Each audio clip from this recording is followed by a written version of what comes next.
আদিম জনজাতিকে প্রথম রসগোল্লা খাওয়ানো, তারপরের প্রতিক্রিয়া দেখে নেটপাড়া হতবাক। ভারতের এক জনপ্রিয় ট্র্যাভেল ভ্লগার সম্প্রতি আফ্রিকার একটি প্রাচীন জনজাতিকে প্রথমবার রসগোল্লা খাওয়ান, আর সেই মুহূর্তের ভিডিও ভাইরাল হতেই ইন্টারনেট জগতে শোরগোল পড়েছে।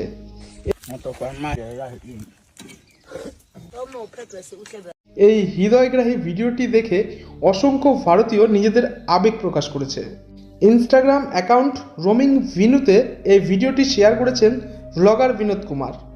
তার ইউটিউব চ্যানেলে রোমিং ইউথ ভিনু বেশ জনপ্রিয়। সম্প্রতি তিনি তানজানিয়ার প্রসিদ্ধ শিকারী জনজাতি হাদজাবেদের সঙ্গে সময় কাটানোর সুযোগ পান। সেখানে তিনি তাদের ভারতীয় চা, পার্লেজি বিস্কুট এবং ভারতের ঐতিহ্যবাহী মিষ্টি রসগোল্লা খাওয়ান। ভাইরাল হওয়া ভিডিওতে দেখা যাচ্ছে ভ্লগার বিনোদ একটি মাটির ভাঁড়ে করে রসগোল্লা এবং তার রস হাদজানে জনজাতির এক ব্যক্তির হাতে তুলে দিচ্ছেন। প্রথমবার মিষ্টি রসের স্বাদ নিতেই সেই ব্যক্তি আনন্দে আত্মহারা হয়ে পড়েন। তার মুখে যে খুশির ঝলক দেখা যায় তা দেখে যে কারো মুখে হাসি ফুটে উঠবে। এরপর তিনি উচ্ছ্বাসে নাচতে শুরু করেন, যা দেখে নেটিজেনেরা মুগ্ধ। ভিডিওটি ইতিমধ্যেই 30 লক্ষেরও বেশিবার দেখা হয়েছে এবং 1,85,000-এরও বেশি মানুষ এতে লাইক দিয়েছেন। কমেন্ট সেকশনেও মানুষের ভালোবাসা উপচে পড়ছে।